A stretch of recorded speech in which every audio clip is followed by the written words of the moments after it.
प्रश्न था कि एक औरत को शारीरिक, मानसिक, धार्मिक, सामाजिक और पारिवारिक इतने कष्ट, बाधाएं, सीमाएं, ये सब एक महिला के लिए ही क्यों बनी है, या फिर ऐसा महिला के साथ क्यों होता है? क्या ये सभी बाधाएं, सीमाएं, बंधन स्त्री के लिए ही बने हैं?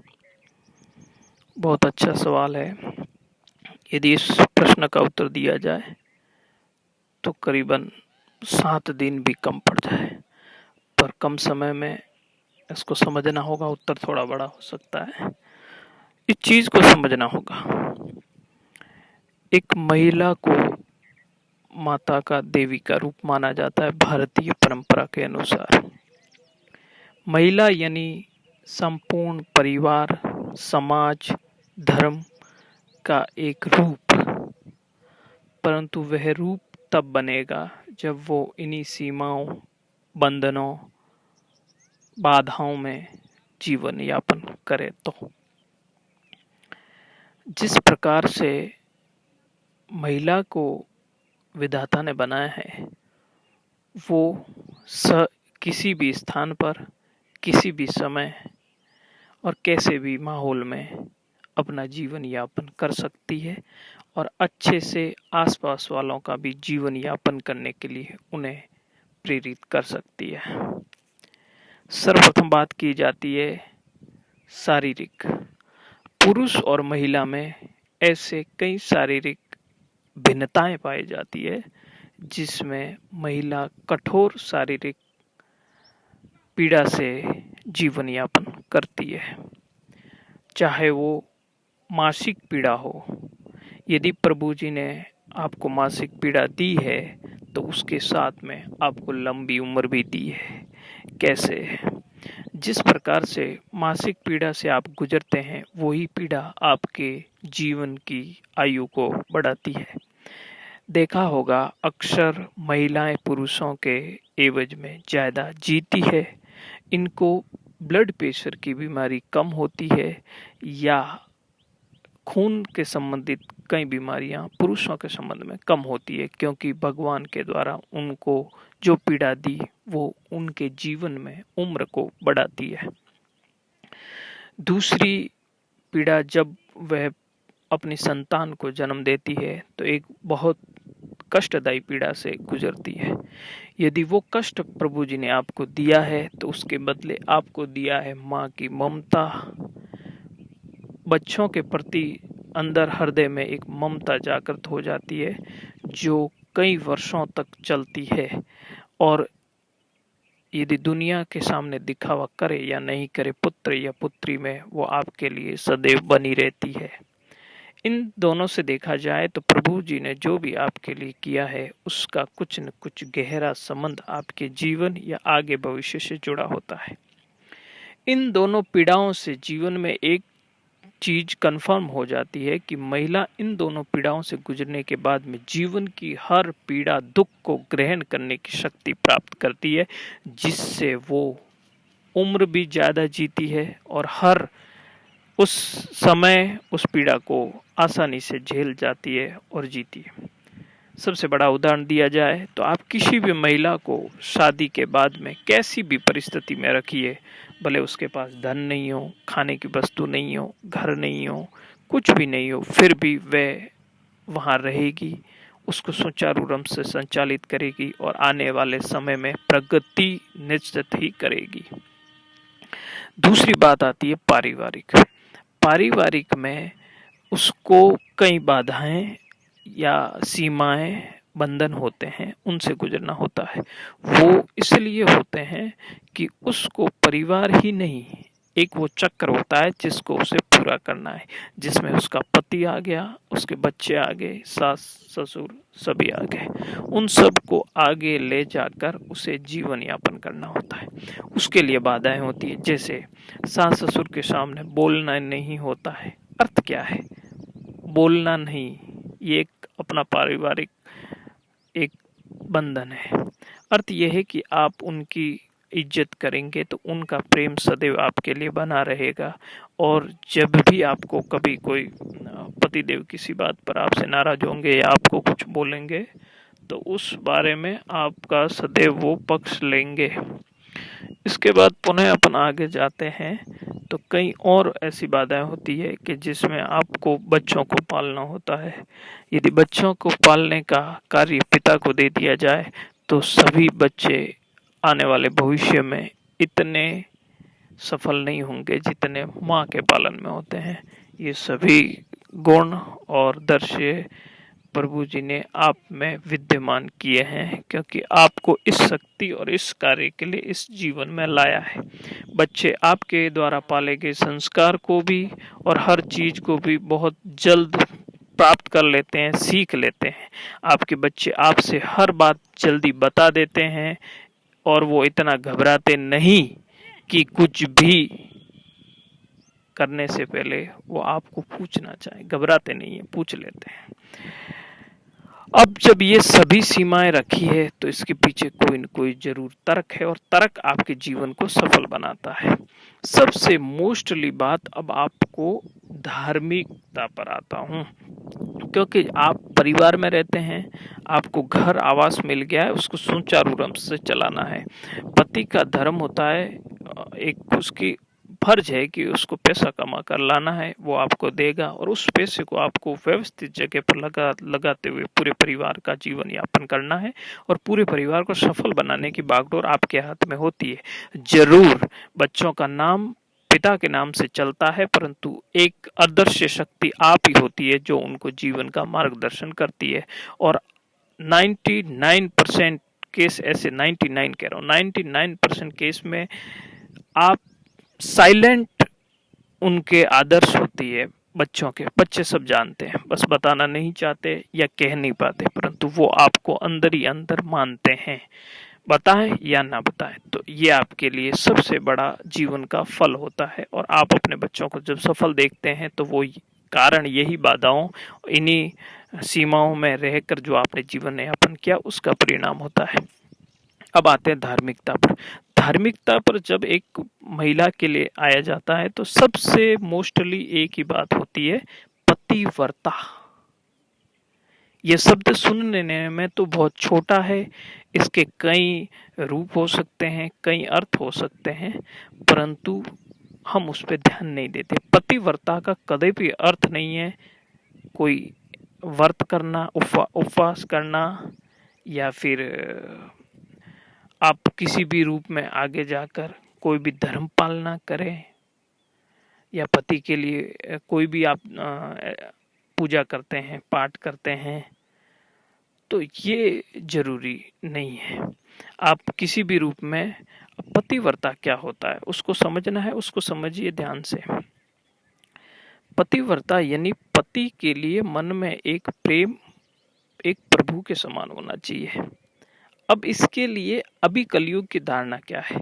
आजकल की बालिकाओं की, महिलाओं की धारणा है, मैं ही क्यों करूं, मैं पतिव्रता हूं तो पति को भी पत्नीव्रता होना चाहिए। ये नहीं लिखा है। आपको इस सवाल से आपको क्रॉस क्वेश्चन नहीं करना होगा, इसको समझना होगा। क्योंकि इस दुनिया में यदि आप जीवन यापन करते हैं तो पतिव्रता होना जरूरी है। अभी तो ये चलन बंद हो गया है, परंतु पहले का समझिए। आपकी माँ को आपने कभी भी अपने पति के सामने, यानी आपके पिताजी के सामने, ये कहते नहीं सुना होगा कि मेरे इतने रिश्ते आए थे, या वो बहुत अच्छा था उसको मैंने छोड़ा, या उसके लिए मैंने कुछ नहीं किया। ये सब चीज़ें आपने नहीं सुनी होगी। और या ये भी नहीं सुना होगा कि ये कलाकार, इसको मैं बहुत पसंद करती हूँ या चाहती हूँ, ऐसा मुझे मिल जाए। ये बात है क्यों? क्योंकि उनका जीवन पतिव्रता में जीता है। उन्होंने जिससे प्रेम किया, जिससे विवाह किया, उसी से प्रेम किया और उसी के साथ में तब तक वह जुड़ी रहती है जब तक उसकी शरीर में आत्मा रहती है। अब समझिए, पहले बुजुर्ग कहते थे कि डोली गई तो उस घर से तुम्हारी अर्थी ही जाएगी। अर्थ की तुम्हें वापस पुनः पीहर में आने का या पीहर में रूट कर आना कर बैठने का कोई ऐसा चलन होता ही नहीं था। अब जब वो औरत को ये एक पिता या माता कहते थे कि तेरी डोली बेटा गई, अब तुझे वहां से अर्थी के रूप में ही आना होगा, तो समझिए औरत को क्या मिलता था? लक्ष्य। एक लक्ष्य मिल जाता था, वो मेरा परिवार है, वो मेरा ही सब कुछ है, जो वहां है जैसा है, और उसमें मुझे जीवन निर्वहन करना है और सफल भी होना है। तो उसको उस लक्ष्य को प्राप्त करने में सबसे अहम भूमिका निभाता था पतिव्रता होना।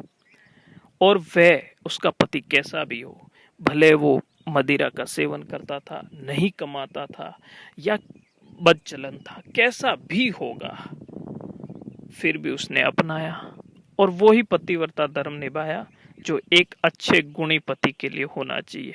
तो प्रभु जी ने सदैव उसका साथ दिया है, उस महिला का, उस स्त्री का सदैव साथ दिया, और वो 101% सफल हुए अपने जीवन में। अब समय पलट गया है, अब समय बदल गया है, अब पतिव्रता कोई होना ही नहीं चाहता है। पतिव्रता का अर्थ ही बदल दिया है। और जब से ये वामपंथी विचारधारा आई है, उसने एक और अपना एजेंडा चलाया है कि पत्नी ही क्यों पतिव्रता हो, पति क्यों न पत्नीव्रता हो। इसमें समझना होगा पति नहीं हो सकता, पति के कर्म में भी ये नहीं है। पति बदचलन है या उसकी गतिविधियां सही नहीं है तो उसका पाप वह स्वयं भोगेगा, परिवार नहीं भोगेगा। परंतु पत्नी यदि पतिव्रता नहीं है तो उसका पाप पूरा परिवार भोगेगा। ये समझना होगा।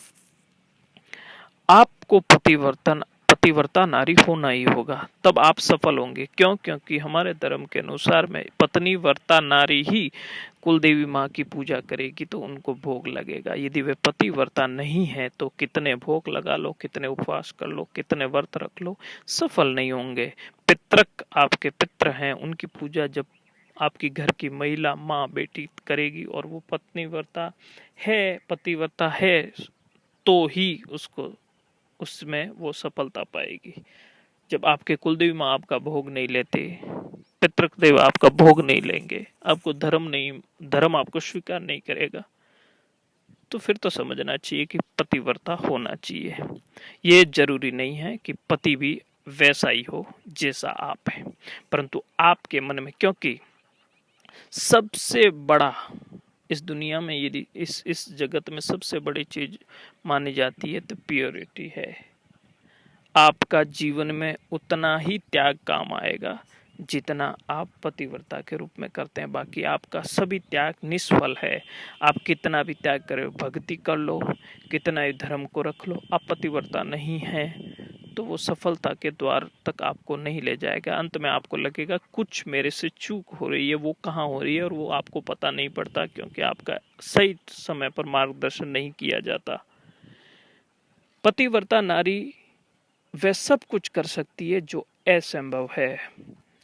आपने पहले कथाओं में, पौराणिक कथाओं में सुना होगा कि यमराज से भी अपने पति के प्राण खींच लाई थी, तो वो एक पतिव्रता थी। पतिव्रता एक कहानी है, उसमें बताया जाता है कि एक स्त्री थी जो बहुत प्रेम करती थी अपने पति और पतिव्रता थी, और भगवान भी उससे खुश थे और उसको कई वरदान भी प्राप्त थे। परंतु एक बार एक स्थान पर उसने किसी व्यक्ति के मूंछ का बाल देखा, और उसके मूंछ के बाल को देखते हुए अपनी बहन से बोला कि कितना सुंदर मूंछ का बाल है, तो ये व्यक्ति, इसकी मूंछ का बाल इतना सुंदर है तो ये व्यक्ति कितना सुंदर होगा। बस इतनी सी बात से उसका पतिव्रता होना निष्फल हो गया। इसमें क्या बुराई थी? एक मूंछ का बाल ही देखा, उसी की तो प्रशंसा की थी, फिर वो कैसे पतिव्रता नहीं रही? यही धर्म है, एक के प्रति समा जाना, उसी का होकर रह जाना, वो पतिव्रता है। और जो स्त्री ऐसी है वो इस कलयुग में सब कुछ प्राप्त कर सकती है जो असंभव है। अभी की बात है, बुरा लगेगा, महिलाएं सुनेंगी इसको तो बुरा लगेगा, परंतु सच है, और सच सदैव कड़वा होता है। अधिकतर घरों में अभी कुछ साल में तलाक हो जाते हैं, या वो अपने वैवाहिक जीवन को पूरा नहीं जी पाते, या सुखी से नहीं जी पाते, या दुखी रहते हैं। उसके पीछे 4 मोस्टली कारण है। एक तो जब आप उसको विदा कर रहे हो तो कभी भी पिता ये नहीं कहता या माता ये नहीं कहती कि ये बेटी तेरी डोली जा रही है, अब तो उस घर से तेरी अर्थी जाएगी। इससे एक स्त्री समझ जाती है कि सब कुछ वहां है, यहाँ कुछ भी मेरा नहीं है, मेरा जीवन, मेरा परिवार, वो सब वहां है। आजकल तो कहते हैं बेटी जा रही है, कितने दिन में आएगी। और सबसे बड़ा इन परिवारों को तोड़ने का कार्य किया है तो दूरसंचार, यानी आपके ये मोबाइल फोन और टेलीविजन को जाता है, इन सीरियल को जाता है जो आप देख देख के अपने इस मस्तिष्क में ऐसा कचरा भर देते हैं कि आपको अपने सास पर, ननद पर, बड़े भाभी पर, सब पे संदेह ही संदेह पैदा होता है। और उन्हें आप पर होता है क्योंकि सीरियल तो वो भी देखते हैं। तो हमें इन चीजों से बाहर जाना होगा। एक माँ को समझना होगा, उसने बेटी को विदा कर दिया, मतलब पूर्णतः विदा कर दिया। अब उसका यहाँ हक है, आए, रहे, जिए, परंतु उस घर के दुख, उस घर की बातों को लेकर यहाँ न आए और बैठ न जाए। उस घर की पीड़ाओं को यहाँ बखान करके हंसी न उड़ाए, क्योंकि जिस परिवार में तुम शादी करके जाती हो वो तुम्हारा परिवार ही नहीं, एक भगवान का द्वार होता है। और उस द्वार की जब तुम निंदा करोगे तो स्वतः तुम निंदनीय हो जाओगे। तो ये तलाक के कारण होते हैं। दूसरा, अपने पिछले उम्र में या शादी से पूर्व किए हुए कुछ गलतियां जीवन को आगे ही नहीं बढ़ने देती। उसके लिए कल सवाल किया था और उसका उत्तर भी मिला था, उसमें बताया गया था। और तीसरा, आप कभी भी किसी भी घर में बैठे हो और पति पत्नी को झगड़ते देखोगे तो पत्नी फटाक से बोलती है कि मेरे तो इतने रिश्ते आए थे, वो लड़का बहुत अच्छा था, उसको मैंने ठुकरा दिया, डॉक्टर था, ये था, वो था। और अपने पति को वो उस समय नीचा दिखा रही होती है एक अनजान पुरुष के लिए, जिसको वो पति जानता भी नहीं, और उस औरत के भी जीवन में उस व्यक्ति का अभी कोई हक भी नहीं या कोई रोल भी नहीं है। उसको आज वो बड़ा चढ़ा कर बता रही है और अपने पति को नीचा दिखा रही है। तो सोचिए उस समय उस पति के मन में क्या विचार रहे होंगे, आपके लिए क्या विचार उत्पन्न हो रहे होंगे, और वो विचार आने वाले जीवन में आपके लिए कैसी कैसी दुविधाएं खड़ी करेंगे, सोचा है कभी? दूसरा, कभी आप टेलीविजन देख रहे हैं, कोई दृश्य देख रहे हैं, कोई फिल्म देख रहे हैं, ओहो कितना प्यारा ये एक्टर है, कलाकार है, उसकी प्रशंसा में आप कई शब्द कह जाएंगे। और कई लोग आज अपने पति के सामने किसी कलाकार को देख लेते हैं तो उसके लिए वो सब कह जाएंगे जो एक पति हक रहता है, पति का हक होता है, और उसको कह जाते हैं। तो एक पति पे क्या बीतती है वो अंदर ही अंदर जानता है, और उससे आने वाले समय में आपके लिए कई विपदाएं पैदा होगी। अब सबसे बड़ा इस कलयुग में एक चीज समझने की है, पतिव्रता हो या ना हो, जीने का नाटक जरूर करना चाहिए। ये कहीं लिखा नहीं है, सिर्फ मेरे तरफ से आपको एक सुझाव है। ये नाटक आपको जीवन में खुश रखेगा। कहीं दिखावा ही कर दीजिए। किसी को आप प्रेम करते हो, आपके मन में किसी के लिए चाह हो तो उसको खत्म करिए, बाहर मत आने दीजिए। पति के सामने पति को सदैव बड़ा रखिए। मैं आपको पूरे आश्वासन के साथ कहता हूं, पति आपको राजकुमारी रानी बनाकर रखेगा। उसको कहिए कि तुमसे ज्यादा इस दुनिया में सुंदर ही नहीं है, हकीकत भी है, क्योंकि तुम्हारी जिससे शादी हो वो दुनिया का सबसे सुंदर व्यक्ति होगा, जिससे तुम्हारे माँ बाप ने चाहा होगा। किसी बिना रूप वाले को तो आपके माता पिता चाहेंगे नहीं, तो वो दुनिया का सबसे सुंदर व्यक्ति है तो वो आपका पति है। सबसे बुद्धिमान व्यक्ति है तो वो आपका पति है। सबसे ज्यादा कार्य करने वाला है या परिवार का भरण पोषण करने वाला है तो वो आपका पति है, भले कैसा भी हो, क्यों? क्योंकि आपकी शादी उससे की तो उसमें जरूर कुछ गुण होंगे। उन गुणों को उसके सामने रखिए। कौन कहता है प्रेम नहीं बढ़ेगा? 101% आपके लिए पति का प्रेम बढ़ेगा और आपके जीवन में एक अलग ही उमंग पैदा हो जाएगी। खिले हुए फूलों की तरह महक आएगी और कुछ भी नहीं होते हुए आपके पास सब कुछ होगा। बस एक दिखावा तो कीजिए पतिव्रता होने का। मन में भले कुछ पर बाहर तो कुछ बोलिए, फिर देखिए आप समझ पाए तो समझिएगा जरूर। पतिव्रता बनने की कोशिश कीजिए, आपका जीवन सफल है। आपके ऊपर किसी इंसान ने या भगवान ने आप पर कोई बंधन नहीं बांधे। शारीरिक, मानसिक, धार्मिक, सामाजिक, पारिवारिक, ये सभी नियम आपके जीवन को सफल बनाते हैं। और यदि ये आप पर बांधे हैं तो इसके पीछे, सबके पीछे कोई न कोई बहुत बड़ा तर्क है और वो ही जीवन में आपको सफल बनाता है। इसलिए सदैव अपने जिससे शादी हो जाए ना, उससे प्रेम कीजिएगा, भगवान आपका साथ देगा। वो इंसान ही सुंदर है जो आपका पति है, इससे बड़ा कोई सुंदर नहीं। धन्यवाद। अगला प्रश्न।